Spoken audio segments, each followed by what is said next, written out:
Assalamu alaikum students, welcome back to you with another video of modern novel subject. I am your course instructor Sidra Khalil, and in previous lecture, if you remember, we have started a novel Lord of Flies by William Golding. And in previous lecture, we have discussed in detail the introduction of the novelist William Golding and the introduction of the novel Lord of Flies and some of the characters of the novel Lord of Flies. In today's lecture, we are going to start to discuss the summary of the novel Lord of Flies. So, Lord of Flies begins when a group of schoolboys crash land on a deserted tropical island during an unspecified wartime evacuation. With no adults surviving the crash, the boys must organize themselves for survival. Ralph, I told you about this character, a confident and fair-minded boy, discovers a conch shell with Piggy, the intelligent but physically vulnerable boy. Using the conch shell to call the others, they gather all survivors and hold an assembly. They gathered all of them just for their election, and the boys elected Ralph as their chief, partly because of his calm presence and partly because he possesses the conch, a symbol of authority and order. So Jack Merridew, another character that I introduced you with the name of Jack, the head choir boy, resents Ralph's election, but accepts leadership of the hunters. The early days on the island are relatively hopeful as the boys agree on priorities: building shelters, collecting food, and keeping a signal fire burning so rescuers can find them. As time passes, Ralph focuses on long-term survival, shelters, and the signal fire, while Jack becomes increasingly obsessed with hunting pigs. His desire to dominate and kill reveals darker impulses, darker side of human nature. The boys' fragile cooperation starts to crumble when a fear of a mysterious beast emerges. The Littons, the young boys that they were stranded, they have said their name the Littons, and somehow they are some kind of adult, they are said them the Beginners. The Littons claim to have seen a monster, and although the older boys that they are called the Beginners doubt its existence, the fear spreads. This fear becomes a powerful psychological force that Jack uses to undermine Ralph's authority or Ralph's leadership. The rivalry between the two leaders deepens when a ship passes the island but fails to notice them because the hunters, absorbed in a killing frenzy, neglected the signal fire. Ralph confronts Jack, but the humiliation only fuels Jack's hostility. In the meanwhile, Simon, a quite compassionate boy, a quite natural and we can say a spiritual boy, senses that the real danger is not an external beast, but what is the danger? What is the basically the evil? Is that sounds in ourselves, but something within the boys themselves. So there is not any kind of fear. So according to Simon, what is the fear? Actually, fear is something within the boys themselves. So during one of their explorations, the boys mistake the dead body of a parachutist, its shape distorted by wind, as evidence of the beast. So it is actually the fear. It is actually the beast with which they are having a fear in their mind. So terror solidifies their belief in a supernatural creature. To appease the beast, Jack and his hunter, they killed a pig and placed its head on a sharpened stick as an offering to a beast. The severed head, swarming with flies, becomes a Lord of Flies. So it is actually the title, interpretation of the title that what is the meaning of the title and how it has been related to the novel. So it is actually a symbol of inherent human evil. Simon encounters the head in a trance-like state and realizes that the beast is the darkness inside each boy. He rushes to share this truth, but when he stumbles into a frenzied ritual dance during a storm, the boys, overcome by collecting fear, mistake him for the beast and brutally kill him. After Simon's death, the island is fully divided. Jack forms a separate tribe at Castle Rock, ruling through fear, violence, power, and manipulation. Ralph, now left with only the one boy, that is a Piggy, and a few loyal boys, they are the Littons. They both struggles to keep any sense of order alive. Jake's group steals Piggy's glasses to make fire, symbolizing their total takeover of power. When Raph and Piggy approach Castle Rock to reason with them, Roger deliberately pushes a boulder that kills Piggy and shatters the conch, marking the final destruction of reason, law, and civilization. So this is the death of the Piggy. Ralph becomes the tribe's next target, hunted like an animal. They were behaving like a barbarians, like an animals, and they are just violating each other, especially the Ralph. Jake's boys set the entire island on fire to smoke him out, ironically creating the very signal smoke they had neglected for so long. Just when Ralph is about to be captured and killed, he collapses at the feet of a naval officer who arrives after seeing the blazing fire. So he was shocked, he was amazed what he has seen over here in the island.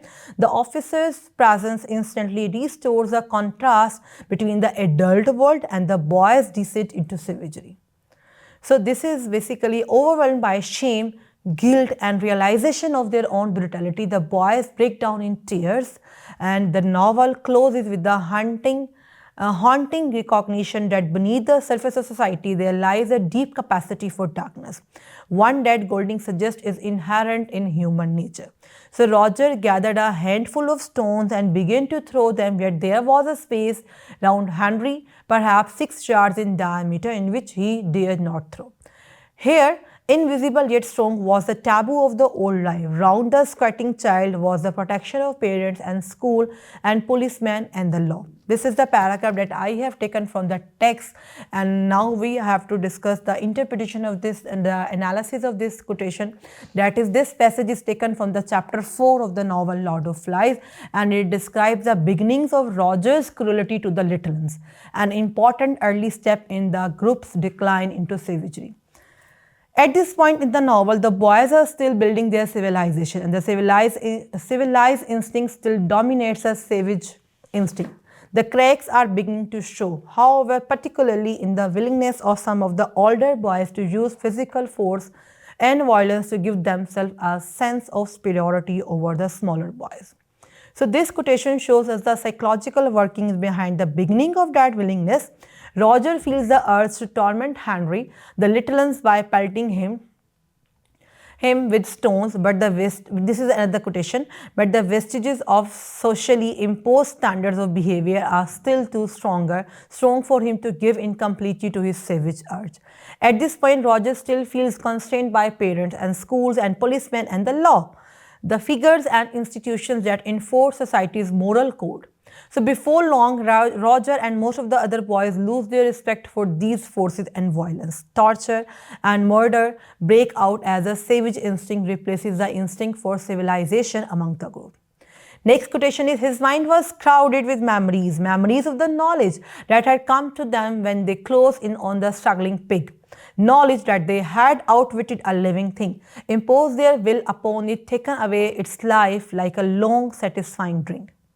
So this quotation is also from the chapter 4. It explores Jack's mental state in the aftermath of killing his first pig, another milestone in the boy's decline into savage behavior. Jake exerts in the kill and is unable to think about anything else because his mind is crowded with memories of the hunt. Golding explicitly connects Jake's exhilaration with the feelings of power and superiority he experienced in killing the pig. Jake's excitement stems out not from pride at having found food and helped the group, but from having outwitted the creature and imposed his will upon it. Earlier in the novel, Jack claims that hunting is important to provide meat for the group. Now it becomes clear that Jack's obsession with hunting is due to the satisfaction it provides his primal instincts and has nothing to do with contributing to the common good. Next quotation is, what I mean is, maybe it's only us. This line has been spoken by Simon. Simon speaks these words in chapter 5 of the novel.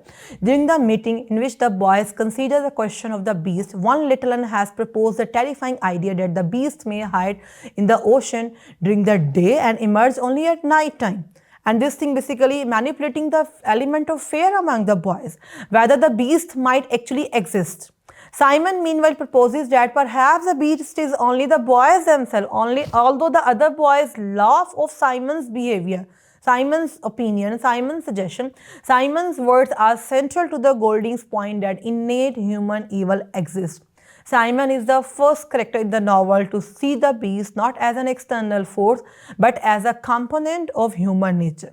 Simon does not yet fully understand his own idea, but it becomes clearer to him in chapter 8 when he has a vision in the glade and confronts the Lord of Flies.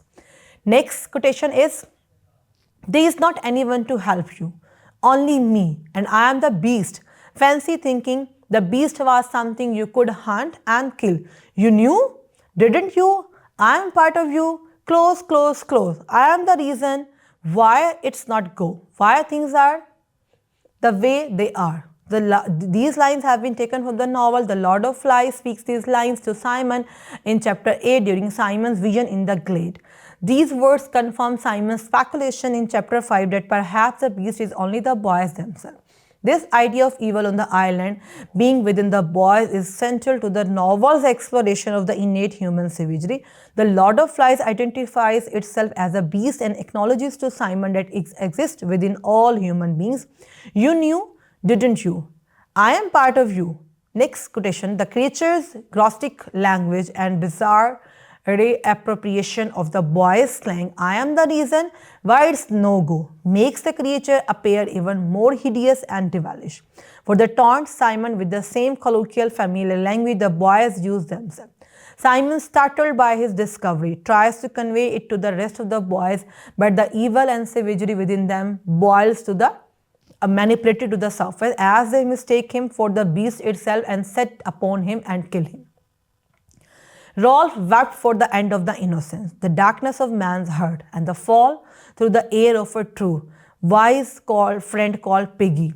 These lines from the end of the chapter 12 occur near the close of the novel, or the end of the novel, after the boys encounter the naval officer who appears as if out of nowhere to save them. When Ralph sees the officer, his sudden realization that he is safe. He is rescued now and will be returned to civilization plunges him into a reflective despair. The rescue is not a moment of unequivocal joy, for Ralph realizes that although he is safe from death on the island by the Jack and his whole troop, he will never be the same. He has lost his innocence and learned about the evil that lurks with all the human beings.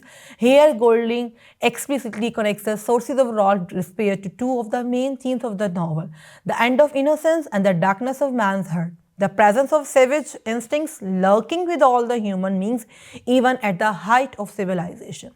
So this is all about our today's lecture. In today's lecture, dear students, we have discussed in detail about the summary of the novel and some of the few quotations or the textual lines of the novel Lord of Flies.